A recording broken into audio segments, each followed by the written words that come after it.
sujet quand même, pour illustrer son nouveau rapport. Donc là, on est au 15e, non, premier article de la seconde partie de la revue. Pour illustrer son nouveau rapport sur l'impact du changement démographique, la Commission européenne n'oublie pas d'inclure une femme portant un voile islamique. Oui, la démographie change, vous êtes quand remplacé. Faire face à la transition démographique, moteur de changement. Putain, sans déconner quoi, regardez-moi ça. Nous, on veut pas de ça, nous, hein, je te le dis. Hein. Ça va, vous pouvez essayer de nous l'imposer, on l'acceptera jamais. Hein. Tous les gauchistes là, putain. Faire face à la transition démographique, moteur de changement et impact à travers l'Europe. Le rapport 2023 de la Commission sur l'impact des changements démographiques revient sur les tendances à long terme solidement établies à la lumière d'un certain nombre d'évolutions récentes et examine les conséquences dans toute l'Europe. L'évolution démographique a un impact puissant sur nos économies, nos systèmes de protection sociale et de santé, nos budgets, nos besoins en matière de logement, d'infrastructures. Comprendre les causes des transitions démographiques permet de mieux gérer les conséquences et de préparer l'avenir. Les causes, c'est qu'on est envahi et qu'on n'a pas du tout de gestion de notre immigration. Et en France, les immigrés et les descendants d'immigrés sont à plus de 40% de chômage. Et donc, vraiment, c'est n'importe quoi. Voilà. Et donc, il faut arrêter les pompes aspirantes et s'occuper de ceux qui sont déjà là et virer ceux qui sont des criminels. C'est tout. Il n'y a plus rien d'autre à faire. Et l'Europe qui continue à... Putain, vous avez vous rappeler des pubs où on voyait les femmes européennes qui se devenaient voilées, le fait qu'il y ait les frères musulmans qui soient à la Commission européenne, tous ces trucs-là là, qui commencent à sortir et qui montrent que l'Union européenne, c'est vraiment le cheval de Troie en fait. Non, c'est pas, c'est les frères musulmans qui sont le cheval de Troie de l'Union européenne. Mais vraiment,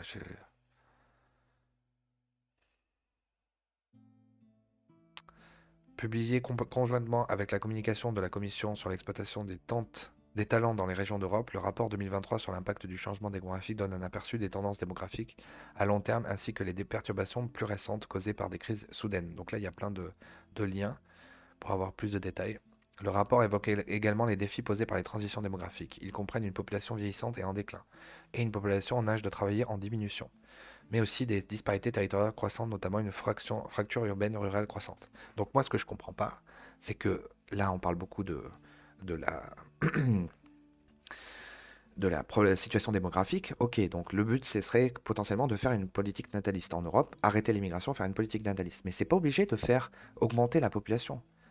Je rappelle qu'on était 40 millions au début du siècle, on était 55 millions en 1980, on avait déjà un taux de fécondité qui était à peu près à 2, je crois, et donc on a fait venir 12 millions de personnes. Avec, enfin, c'est peut-être pas, on n'a pas fait venir 12 millions, mais en tout cas 8, peut-être 8, et qui font beaucoup d'enfants. Donc eux, ils ont fait grandir la population française à 68 millions. Est-ce qu'on était vraiment obligé de faire ça? Est-ce qu'on est obligé de baser toute notre logique sur la croissance de la population? Parce que c'est le principe de la croissance aussi. Pour avoir une croissance, un PIB qui augmente chaque année, donc une croissance de 3%, normalement, il faut une augmentation de la population. Sauf est-ce qu'on est vraiment obligé de toujours rester dans cette logique-là? Vu que toutes les populations vont se stabiliser, bon, pas l'Afrique, mais bon, il faut les pousser à le faire. Mais dans le monde, tout le monde va se stabiliser. Pourquoi ne se stabiliserions-nous pas? Et qu'on arrêterait de faire venir des gens, on s'occuperait d'imposer les différentes lois dans les pays, et on essaierait d'avoir une population stable. Peut-être qu'il diminuerait de 1 million, qu'il augmenterait de 1 million. Le problème des retraites s'équilibrerait à un moment donné. Enfin, je veux dire, c'est pas possible de rester toujours dans cette logique. On va avoir un problème des retraites dans 10-15 ans, mais c'est pas grave. On gère, on prend ailleurs et après on a un équilibre.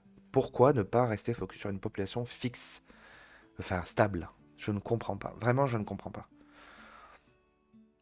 C'est ce qu'on aurait dû faire dans les années 80-90 et pas avoir l'immigration, ou alors un tout petit peu quoi. En particulier, le rapport montre que si le Brexit, la pandémie de Covid-19 et l'agression militaire russe contre l'Ukraine ont eu un impact sur les tendances démographiques dans l'UE, certaines de ces tendances reprennent déjà. Le rapport évoque également les défis posés par les transitions. On vient de lire juste avant qu'il y avait déjà 4000 migrants qui sont arrivés en Italie. 4000 clandestins. Hein. Clandestins, je ne dirais plus migrants en fait. Un déclin et une population. Les rapports évoquent également les défis posés par les transitions démographiques. Ils comprennent. Non, sachez déjà lu. Le tableau n'est pas le même dans tous les pays et toutes les régions. Bien que la population européenne vieillissante dans son ensemble, les autres évolutions démographiques sont loin d'être uniformes, avec des variations considérables tant entre les pays de l'UE qu'au sein de ceux-ci. Le rapport souligne que pour assurer la prospérité et le bien-être futur dans l'UE, il est crucial de relever les défis suscités par la transition démographique. Dans le même temps, il convient de reconnaître comme une réalisation sociétale remarquable que les gens vivent plus longtemps et en meilleure santé, ce qui offre également des possibilités de vieillissement actif, de développement personnel continu et de nouvelles dynamiques économiques, y compris dans la silver economy. Basé sur les contributions du CCR et d'Eurostat, le rapport 2023 fait suite au rapport de la démographie de la Commission publié en 2020.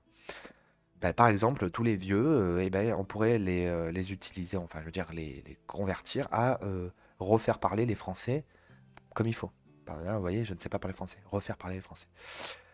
S'occuper, voilà, trouver des petits métiers d'aide, de transmission, où les vieux sont aidés par les jeunes avec toute la partie d'aide à la personne et tout ça. Enfin, tout faire tout un ensemble de trucs pour que les vieux soient actifs sans, voilà.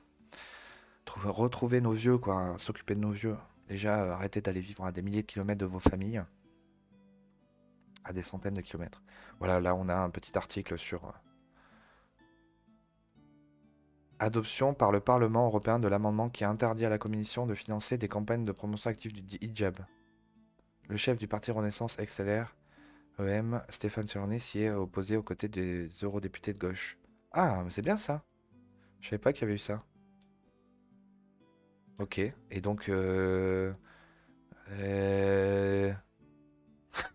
c'est tout à fait logique.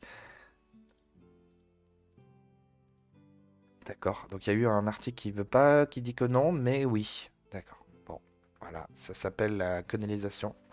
La Congo, la canonisation. Bon, voilà.